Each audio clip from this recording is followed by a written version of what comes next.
The CBS Radio Mystery Theater presents...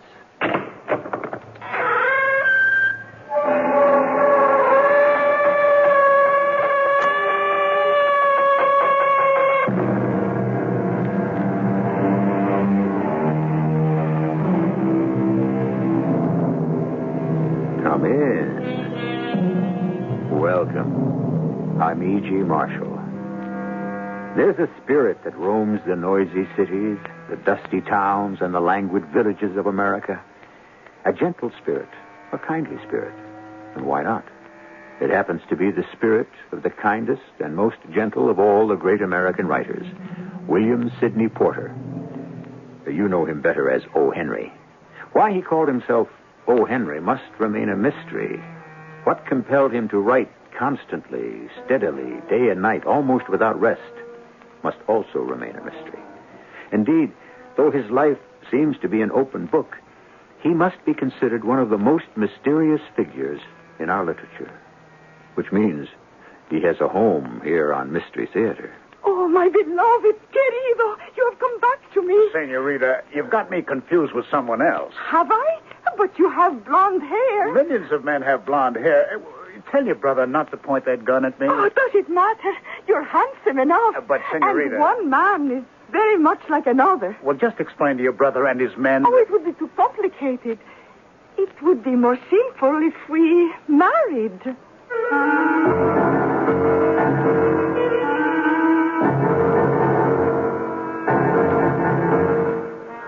Our mystery drama, Two Renegades, was especially adapted from the O. Henry classic for the Mystery Theater by Sam Dann and stars Robert Dryden and Ralph Bell.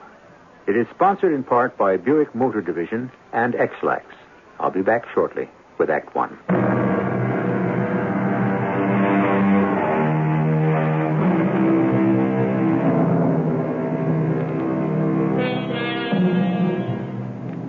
Never give a sucker an even break seems to be the motto of today's get-rich-quick fraternity.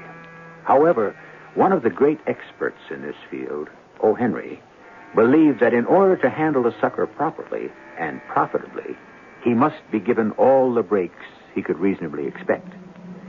O. Henry created a never-to-be-forgotten band of absolutely delightful flim-flam artists, bunco spielers, and con men who took your money with such style and grace it was almost an honor to be a victim. For instance, there was Bernard O'Keefe. How to describe Bernard O'Keefe? Well, why not let the master himself, O. Henry, describe Bernard? How to describe Bernard O'Keefe? Well, my friends, dramatically is perhaps the best way. So, picture, if you will, a buckboard drawn by a smart-stepping mare, carrying within it a handsome young man, a pale, frightened, but beautiful young woman. Oh, she's a peach, especially the way she clings to his arm. They stop at a prosperous-looking farmhouse. She's too shy to talk, but the young man, the words pour forth like a fountain as soon as he sees the farmer. Sir, please tell me, how far is it to the nearest preacher? The nearest preacher, huh? Oh, please, sir, we haven't a moment to lose. Yes, Bill Reverend Barksdale, but he's already... Isn't there one around here? The preacher and I are no Reverend Abels, 4 miles over to Caney Creek. Oh, my darling, that can't be your father after us so soon. Jinx, that fellow riding up hell-bent for election. He's dressed all in black. There ain't a preacher right now. Flag him down. Hold down there, Reverend. Oh, there. Reverend, you are a reverend, aren't you? Well, son, it transpires that I am the Reverend Abijah Green, traveling to the little Bethel schoolhouse for the preaching next Sunday. Amen, Reverend. We must be married at once. Indeed. You must? Oh, no, Reverend. It's nothing like that. But her pa won't hear about it, and he's got the plow mules hitched up to the buckboard, and he can't be too far behind. Will you marry us? Well, I'm not sure it's the... Oh, please, Reverend. This young lady and I, we're very much in love. Well, I suppose we could ask this older, more experienced gentleman here, this farmer, if we could use his property for the ceremony. And so They're married. In the farmer's parlor. The farmer grins, breaks out a jug of cider. Farmer's wife sniffles a bit, pats the blushing bride on the shoulder, and that's it. No, wait. I forgot one little detail. The Reverend Abijah Green writes out the wedding certificate. Folks, we have a tiny legal detail. I have to sign the marriage certificate according to the powers vested in me by the sovereign state of Arkansas, and I require 2 witnesses. Sir, would you and your wife legalize the marital status of this happy young couple? Reverend, I'd hold that in honor. Tell thee, take your pen in hand. Right there, ma'am. That's it. And right here, sir. Yes, that's in order. Son, you want some good advice? You just begin by showing her who's the boss. Oh, Reverend, and you, sir, and your lovely wife. How can my bride and I thank you for your loving kindness? Well, I shall write curtain to that scene, because if it goes on much longer, you'll all dissolve in tears of joy. And you shouldn't, because it's a fake. Yes, friends, a fake.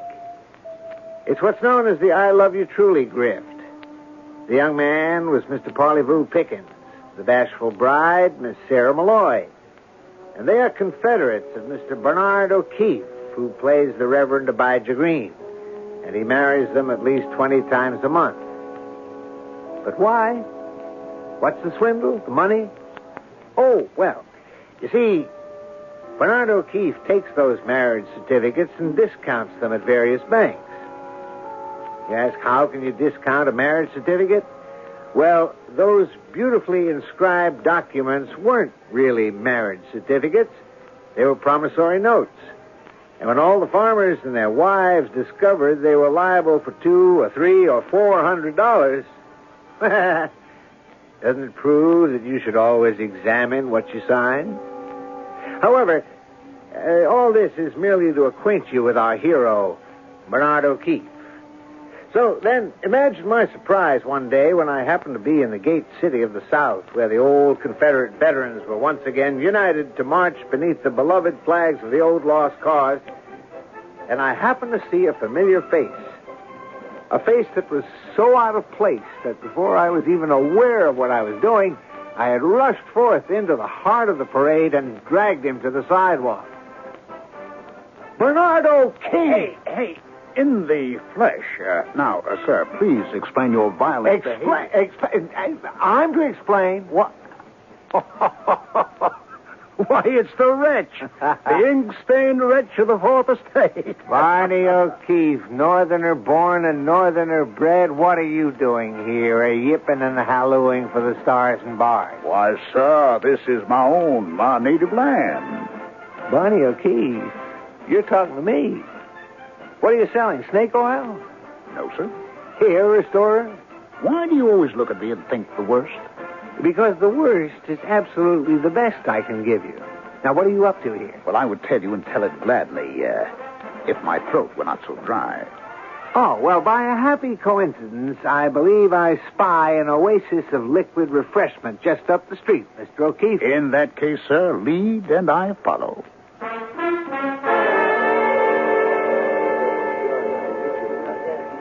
Now, Bernard, why were you marching in the ranks of the Confederate veterans?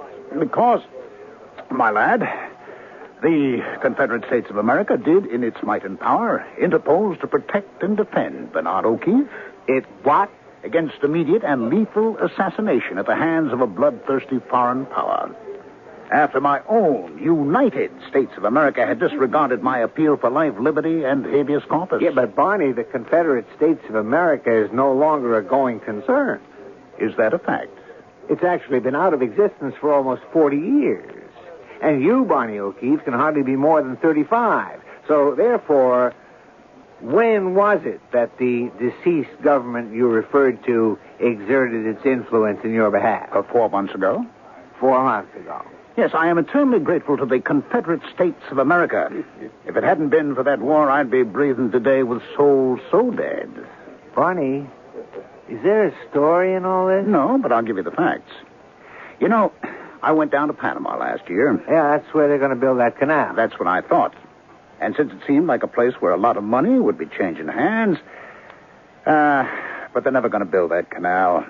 The idea of the things keeps Teddy Roosevelt bellowing like a bull, but you can't build a canal in the Panama. Why not? Well, the mosquitoes. They got mosquitoes there the size of chicken hawks. And if the mosquitoes don't carry off, the Chagres fever will. The what? I better not repeat it. It's so contagious, I believe you can contract it merely by hearing the name. Well, anyway, the day I got there, I caught it.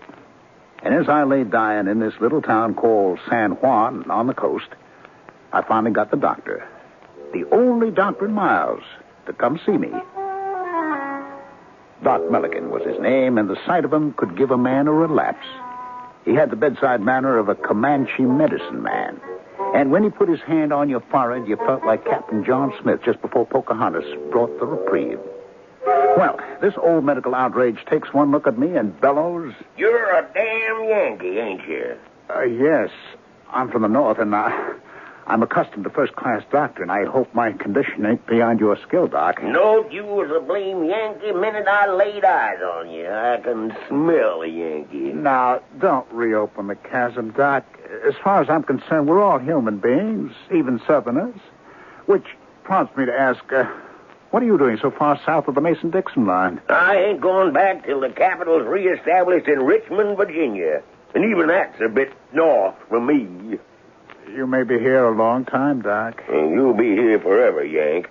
Less'n you take one of these powders every 2 hours. Oh, will they cure me? They cure some, they kill some. You have to wait and see. What kind of Yankee bunco scheme have you brought down here with you, eh? Well, Doc, as you may know, two gentlemen, the Wright brothers, invented a heavier-than-air machine that flies. They were Southern boys, I hear. Well, in any event, I decided to come down here and sell airship lanes. Airship lanes? Yes, sir. I bought him up. I have the stock certificates and all. Now, here's a chance to get in on the ground floor. You own the rights to the airspace above the ground. Now, how many lanes shall I put you down for? Yank, is that a way to talk to a man that's going to save your life? Well, Doc, I'm only trying to make you rich. Look, for $50, you get absolutely unimpeachable rights to 50 miles of airspace. Yours and yours alone to have and to hold. Why, you thieving, cheating Yankee. Everybody knows the air's free. How can you cut it up into lanes? $50, Doc? A finer bargain don't exist. It's a chance of a lifetime. You low-class, no-account northerner. The air belongs to everybody. $1 a mile. How can you beat the price? In a 50-mile lane for only $50. You ought to be horsewhipped first and then taken out and shot. Now, Doc, because it's you and you saved my life, I tell you what I'm prepared to do. For you and you alone. A special bargain price. 2 air lanes for $50. Well, now you're talking. And that's Doc Milligan. Don't lose sight of him. We'll meet him later. We're going to need him later. Anyhow, those powders sure pulled me through. There I was, walking along the streets of San Juan, trying to get rid of my airship lanes, when suddenly 2 soft arms seized me in a fond embrace. 2 luscious red lips sought mine in a passionate kiss. 2 flashing black eyes lit up my own. Querido! Senorita, I don't believe I've had the honor of... Querido, you have forgotten. You have forgotten your own Rosalia. Oh, well, It's me, Rosalia. You've come back to me. I'm sure there must be some mistake. I must tell my brother. Your brother? El Tigre, the tiger. He is the one who said you would leave me and return to your own country. He is the one who said you would desert me, betray me. And so he has been hunting you everywhere. Hunting me? He has sworn to kill you for this insult to our family name. Well, why? How could I? There he is. No, Tigre, don't shoot. If it's all the same to you, miss, I think I'd better be going. So, I have found you at last. Say your prayers, betrayer, seducer. No, he has come back to me.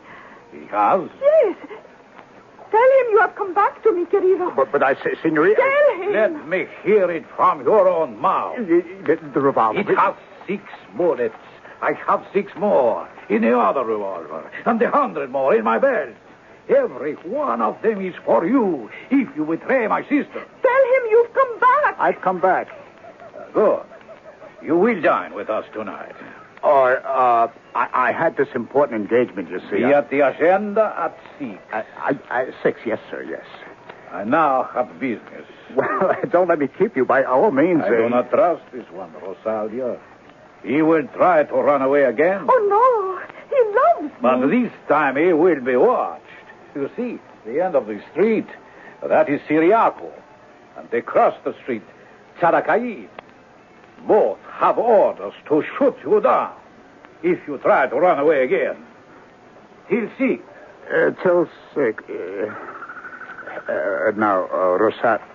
Is that your name, Rosalia? You mean you have forgotten my name already? Oh, now, look, senorita, there's been a mistake. I am not who you think I am. Oh, you are not Blondie? Oh, no, ma'am, I am not Blondie. But your hair is blonde. Yes, that's true, but I'm not this particular person you think I am. Oh, now that I look at you very closely, I believe I can see that this is so. You made a mistake, eh? I was so sure. Yeah, well, you see, now it's a mistake, eh? Yes. Then, well, let's tell your brother, this El Tigre... Oh, we could never do that. He would never believe me. What do you mean? But if you say that I am not... Oh, no. He is convinced you are Blondie, the North American who promised to marry me. But I'm not... And once he gets an idea into his head... Well, all you have to do is just... No. It would be too complicated. And even if you're not my Blondie, you look enough like him. And after a while, will it matter?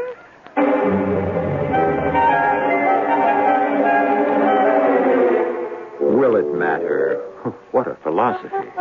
It seems that anybody can fall in love with anybody.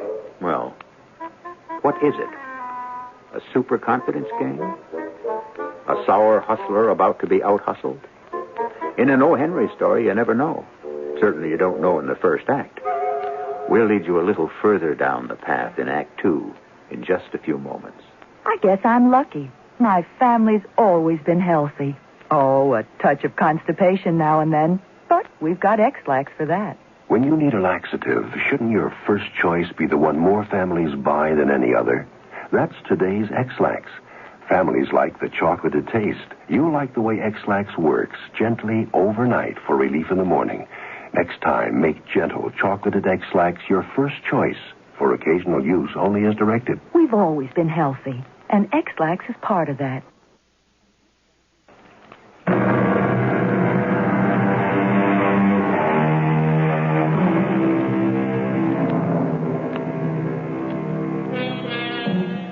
O. Henry is telling us one of his favorite stories.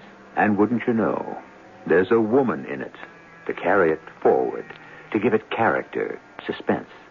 A beautiful, dark-eyed lady named Rosalia, a hot-tempered brother named El Tigre, with 2 hair-trigger pistols, and Bernard O'Keefe, who can usually get out of almost any scrape, except this time he's not on his home grounds.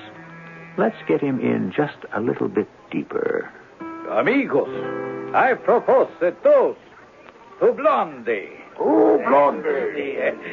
Blondie, I know you are most anxious to marry Rosalia. Well, But love must wait. It must? Oh, sure it must. Tigre, why must love wait? Because it is time Blondie and I discuss business. What kind of business? Business. Before all this love business got into everyone's way.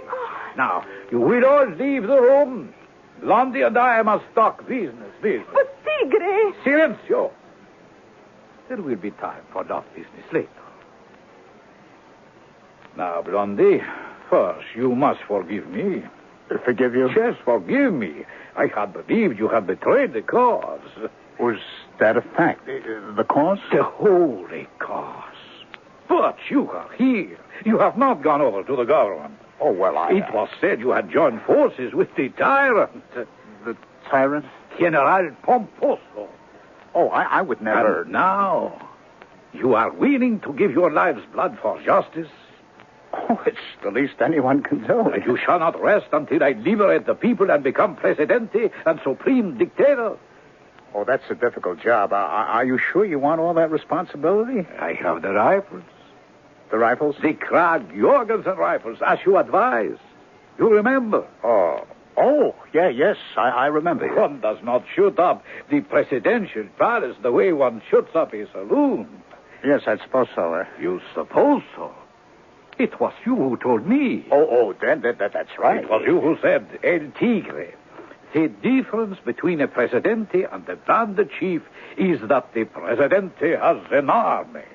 Not a rabble of ragtag cutthroats, but a well-trained, disciplined army of cutthroats. You recall? And you said, El Tigre, I will be commander of the army. This army shall place you high on the throne in the presidential palace. You recall? So, I have bought the rifles for my army. And the money, eh? Where came the money for the 100 Krag-Jorgensen rifles? I'm afraid to ask. It was your money. My money? It was the money for Rosalia's dowry. I have used it to buy you an army. Well, gosh, thanks. You get an army, and I get a government.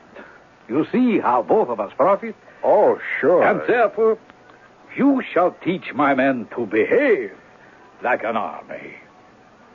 You want me? Are you not the finest soldier in the world? Is not this what you have told me when I gave you the 50,000 pesos to... Now I see. And so now, you are the commanding general of El Tigre's invincible army. Tomorrow morning, we begin to train the army.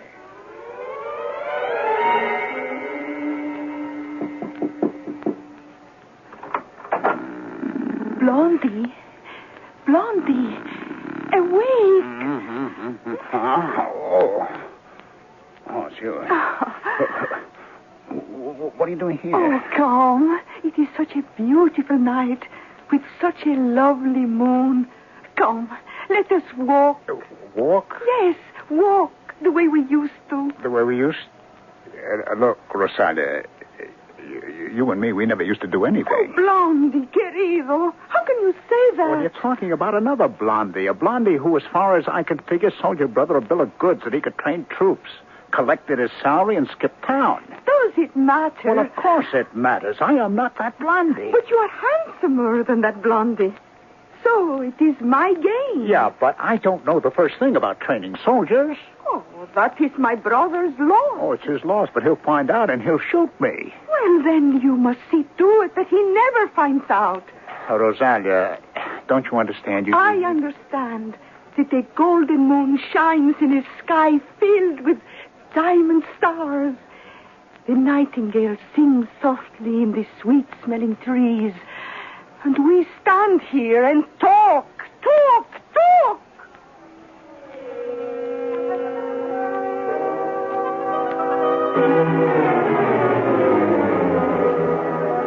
Morning, Dr. Milligan. No, it's the Yank. Well, when's the first airship going to come by to pay me for crossing my airspace? Any day now. What's holding them back? Well, you see, Doc, they got to build them first. You mean they ain't none in operation now? Well, didn't I tell you you were getting in on the ground floor? Looks more like I got in at the cellar. You know, Doc, just looking at you, I can't help thinking what a splendid soldier you must have been. What's this going to cost me? Oh, now, how can you say such a thing? All I want to know is... Yes? How the South trained its magnificent army. You do? Yes. Would you tell me, Doc, now you'd have your men out there on the field. What was the first thing you'd say to them? The very first thing? Well, I'd stride out there just as calm, and I'd stand there without a word for a full minute. And then suddenly... All in! Jump to it! Move, you half-witted ornery lame bray! Move! When I say fall in, I don't mean at your convenience, when you're good and ready, but now! Right now! Quicker than lightning! Look alive! Heads up! Bellies in! Chest out! Hop, 2, 3, 4! Hop, 2, 3... Blondie, El Tigre is so happy. Yes, I'll bet he is. Soon the army will march against the presidential palace. March against the presidential palace. With you leading the way. With me leading the way. Oh, my hero. With me leading the way. Do you realize I could be a dead hero? Oh, well, then I would cherish your memory forever. I would wear black the rest of my life. I look very beautiful in black. But, Rosalia, somebody ought to tell you... Oh, my beloved. See how the golden moon shines in a sky filled with diamond stars. I know. The nightingale sings The nightingale softly. sings in the sweet-smelling trees, yes. And we stand here and talk.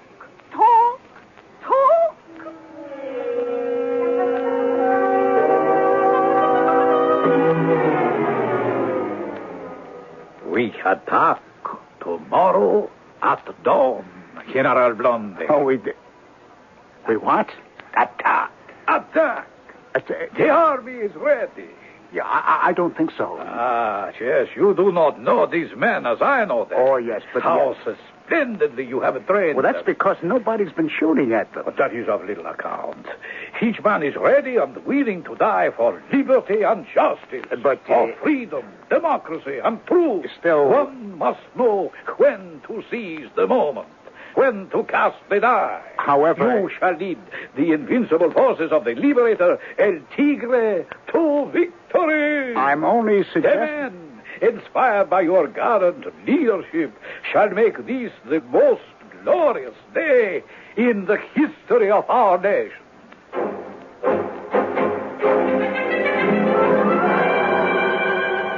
General Blondie, is the harbor present and accounted for? In a manner of speaking, yes, it is.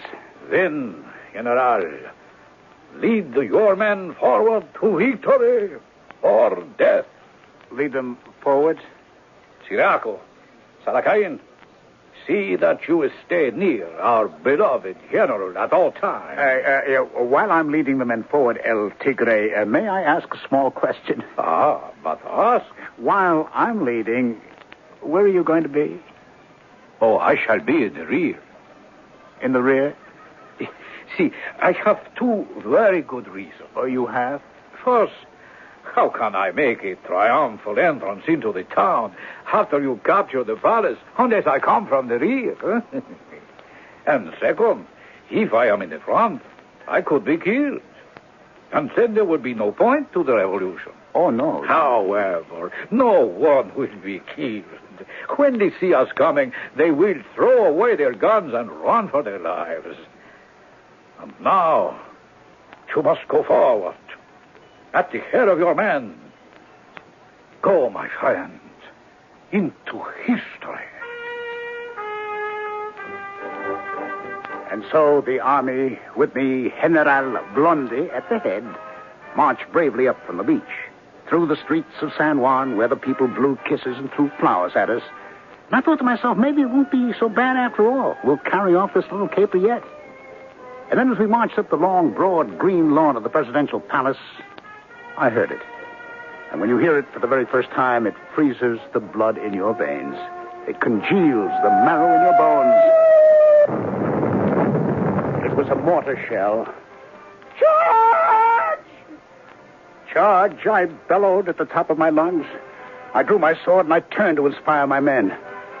But when I turned, I saw I didn't have any men. Where a few seconds ago there were 100 marching soldiers behind me, now they'd all disappeared. I was alone suddenly. And I saw men, hundreds of them, not behind me, but in front of me. They had rifles with bayonets pointing at me, and they didn't look at all scared. They were out for blood. And there was no one there but me.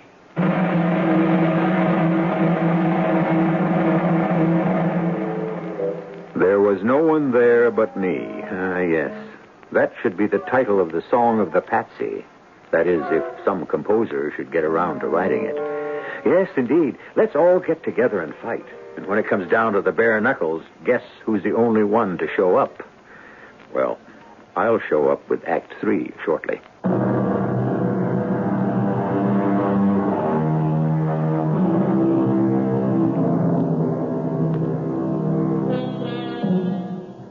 Nothing, said a famous general, except a battle lost.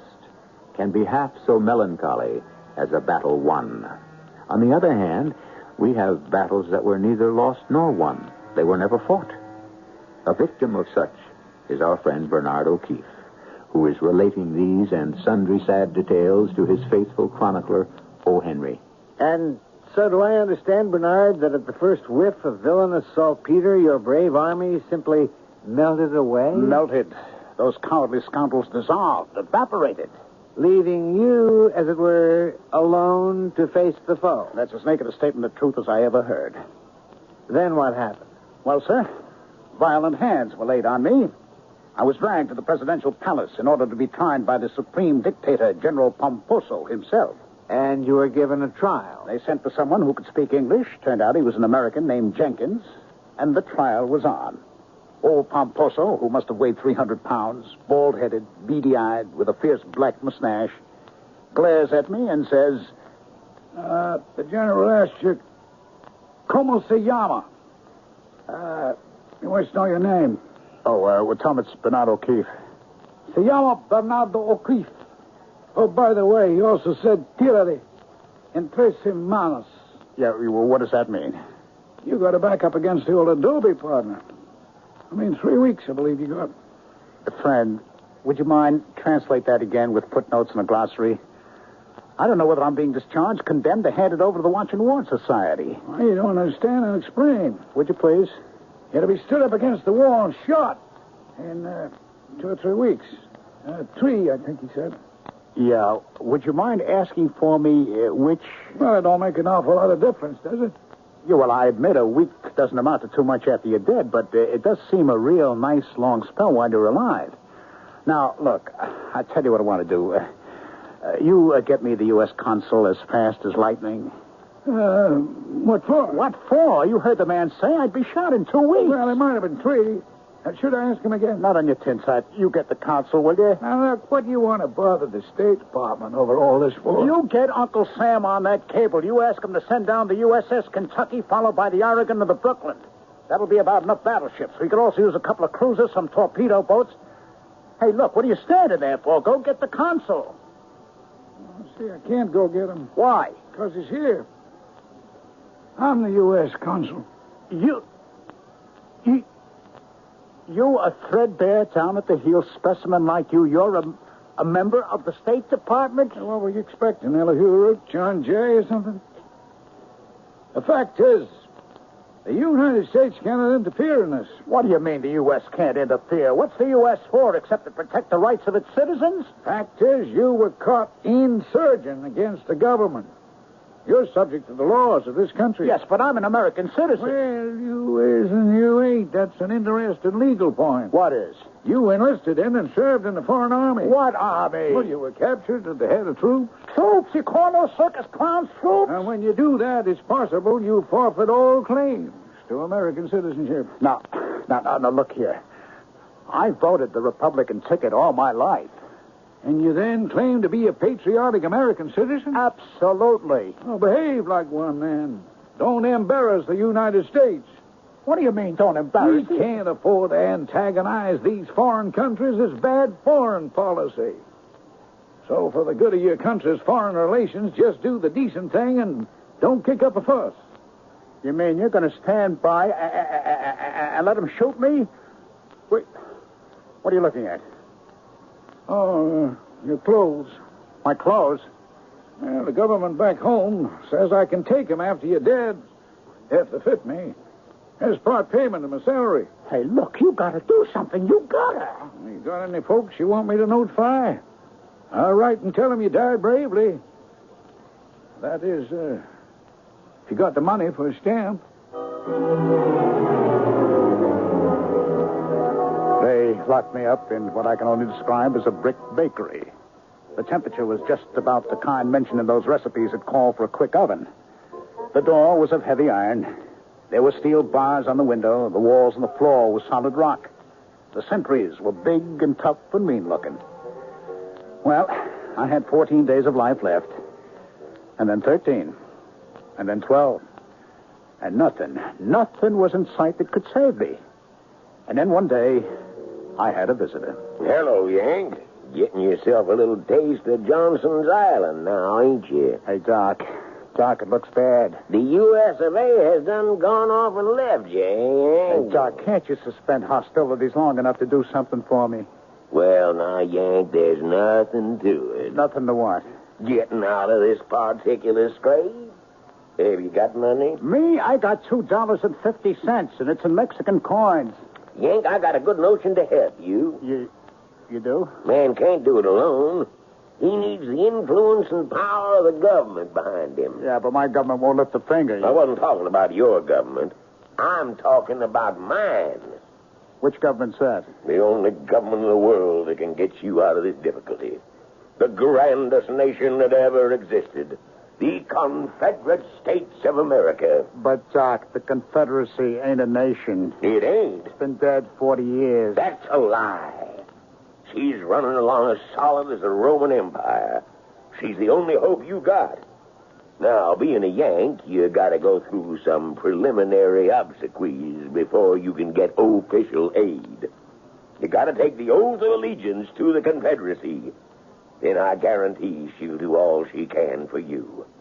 What do you say, Yank? It's your last chance. Well, why not, Doc? I always did like corn, whiskey, and possum. In that case, repeat after me. I, Bernard O'Keefe. I, Bernard O'Keefe. Being of sound body, but a Republican mind, do hereby transfer my fealty, loyalty, respect, and allegiance to the Confederate States of America. I repeated those words after the Doc, and he went away with a smile on his face. The next day came and went, and the day after, and the day after.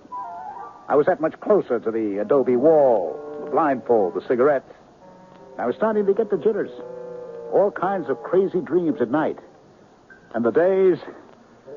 Well, soon there was but 5 days left. Ah, Doc. Hello, son. Well, Doc? Well, what?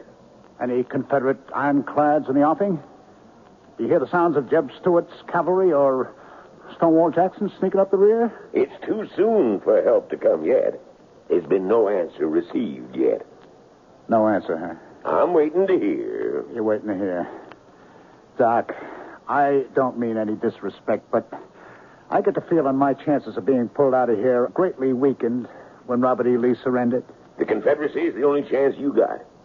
And I just come by to report that the proper channels are performing at top efficiency. Now, what does that mean, Doc? What does that mean?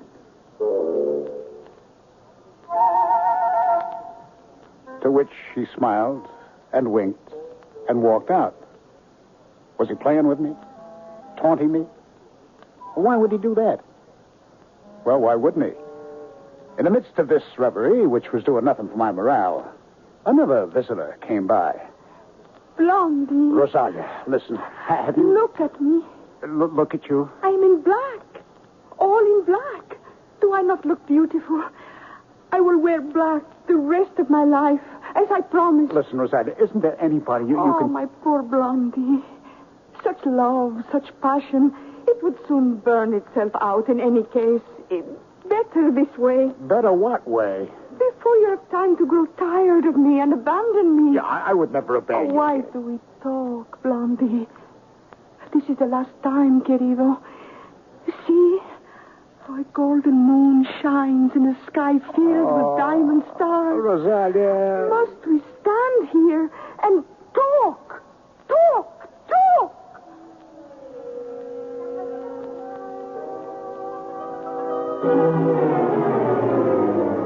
Finally, there were just 2 days left. One, really, because on the next, I was to be shot. Shot? I never really believed it could happen, not to me. All that day I waited and waited. No one came, and nothing happened. And then I knew it was all over. The fateful day finally dawned. I heard a key inserted in the door. I saw them, a squad of soldiers with nice, shiny Enfield rifles. The sergeant nodded at me. I got up and followed him out of the cell. He placed me against the adobe wall of the yard. And the soldiers, 7 of them, leveled their rifles at me. The sergeant raised his sword. And I knew when he would bring it down, I would be dead. Nothing could save me. When suddenly... Hold it.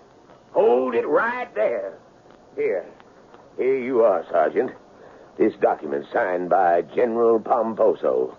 This man has been reprieved. Son, you're a free man. You mean I'm saved? I'm saved? Yes, you're saved. Now, come along. We have to go for a walk. Say goodbye to the sergeant. Goodbye, Sergeant. Gentlemen. Oh, Doc. Doc, how can I thank you? It ain't me you should thank.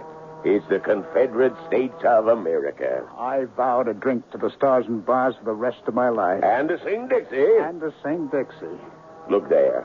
At the dock, a banana steamer loaded and ready to sail in half an hour. Oh, I see her, Doc. The Confederacy has booked your passage. Be on her. I sure will, Doc. But tell me, where were the rescuing troops? If there was gunfire or a shell burst, I didn't hear it. Delicate negotiations between the two countries was carried on by the purser of that banana boat. $12,000 was paid to the officials in bribes to procure your release. 12 pounds? Like I said, from President Pomposo down to the sergeant of the firing party. But 12,000, where did the money come from? Yazoo City. I got a little bit saved there. You mean you spent your own money? Well, it's no use to me. Oh, Doc. Oh, Doc, what a great man you are. To spend $12,000 on a stranger, it surely must have been your life savings. That's what life savings are for, Yank. To save somebody's life.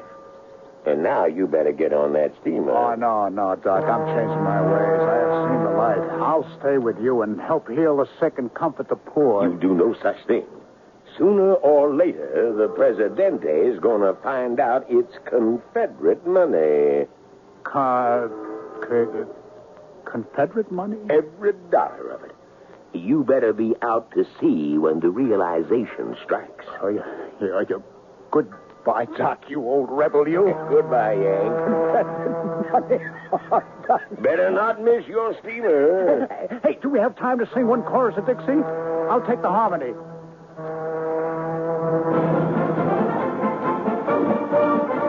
And this, word for word, is the story that Bernard O'Keefe told Mr. William Sidney Porter, better known as O. Henry. Is it true? Well, why not? What is money, anyhow? Pretty colored pieces of paper, shiny discs of metal. It's all in the mind, right? I shall be back shortly.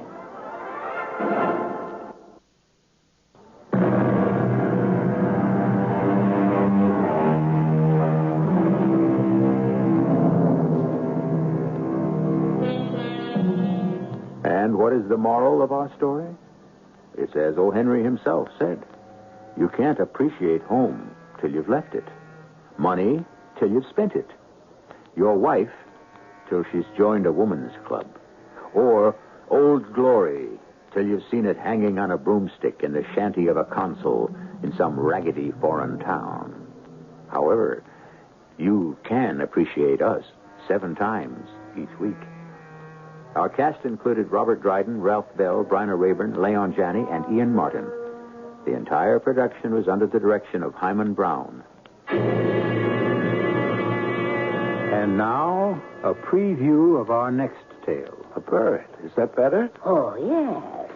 Because even if you do look like a bird, it doesn't mean you have to look like a chicken. Or you could also look like an eagle. An eagle? Would you like to look like an eagle? Well, it's better than looking like a chicken. But if you do what I tell you, you're going to remind people of an eagle. A mighty eagle that soars above the mundane concerns of the earth. An eagle, the ruler of the skies and all he surveys. An eagle, the loftiest work of the Creator. What do I have to do? Oh, it's very simple. You must never take another drink of that cheap, terrible... Oh, no. Percy, you think you might be able to convince him? Yeah, all right. I'm convinced. Radio Mystery Theater was sponsored in part by X-Lax and Buick Motor Division. This is E.G. Marshall inviting you to return to our Mystery Theater for another adventure in the macabre. Until next time, pleasant dreams.